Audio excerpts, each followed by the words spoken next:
Hello everyone, কেমন আছো তোমরা? আজকে তোমাদেরকে দেখাবো কিভাবে বিকাশ থেকে কটেক্সের মধ্যে ডিপোজিট করতে হয়। যারা ডিপোজিট করতে পারো না তাদের জন্য আজকের এই ভিডিওটা। আর যারা এখনো অ্যাকাউন্ট করো নাই তাদের জন্য আমার এই ইউটিউব চ্যানেলে একটি ভিডিও আপলোড করা আছে কিভাবে অ্যাকাউন্ট করতে হয়, এবং কি সেই ভিডিওর ডিসক্রিপশনে লিঙ্ক আছে, ওই লিঙ্ক থেকে অ্যাকাউন্ট করলে পরবর্তীতে আপনার অ্যাকাউন্টটি নিশ্চিন্তে ভেরিফাই হয়ে যাবে। তো সবাই ভিডিওটা দেখে ওই লিঙ্ক থেকে অ্যাকাউন্ট করো, ঠিক আছে?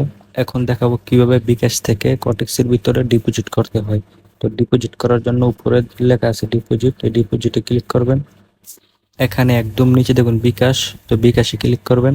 বিকাশে ক্লিক করার পর এরকম আসবে, এখানে লেখা আছে অ্যামাউন্ট, আপনি কত ডলার ডিপোজিট করবেন।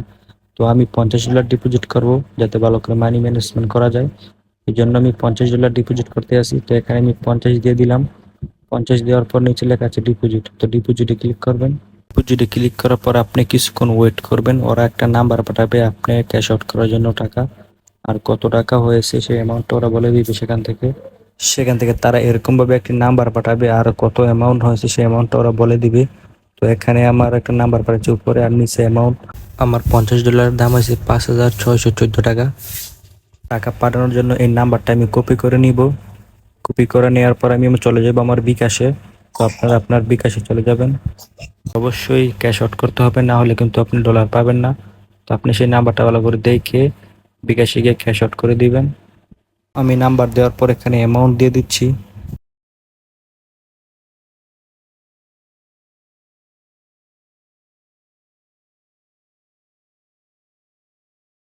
এখানে যে ট্রানজ্যাকশন আইডি আছে এই আইডিটা কপি করে নিচে লেখা আছে ট্রানজ্যাকশন আইডি। তো সেখান থেকে কপি করে এখানে পেস্ট করে দিবেন। আর উপরে দিবেন আপনি যে নাম্বার থেকে ওদের কাছে টাকাটা পাঠিয়েছেন সেই নাম্বারটা এখানে লিখে দিবেন। তো আমি এখানে নাম্বারটা লিখে দিচ্ছি। তারপরে নিচে লেখা আছে কনফার্ম, তো কনফার্মে ক্লিক করে দিবেন। ক্লিক করার পর এরকম আসবে। তো এখানে এরকমই থাকবে, আপনি কিন্তু এখান থেকে বের হবেন না, বের হলে কিন্তু আর ডলারটা পাবেন না। তো তারা এরকম একটা ইয়ে পাঠাবে, তো নিচে ক্লিক করবেন। ক্লিক করার পর কিছুক্ষণ ওরা লোডিং নেবে, এই সময়ের ভিতরে আপনার অ্যাকাউন্টে ওরা ডলারটা পৌঁছে দিবে। আর আপনি কিন্তু এখান থেকে বের হবেন না, যতক্ষণ সময় লাগে এখানে থাকতে হবে। তো উপরে টানও দিবেন না, উপরে টান দিলে কিন্তু আর ডলারটা পাবেন না। আমার অ্যাকাউন্টে কিন্তু ডলার দিয়ে দিচ্ছে, তো আপনার অ্যাকাউন্টও ডলার দিয়ে দিবে। আপনি আমার মতো সেম ভাবে করলে আপনার অ্যাকাউন্টেও 1 মিনিটের মধ্যে ডলার দিয়ে দিবে। তো আজকের ভিডিওটি এই পর্যন্ত। এই ভিডিওটি ভালো লাগলে অবশ্যই চ্যানেলটি সাবস্ক্রাইব করে এবং লাইক করে কমেন্টে জানাই দিবেন।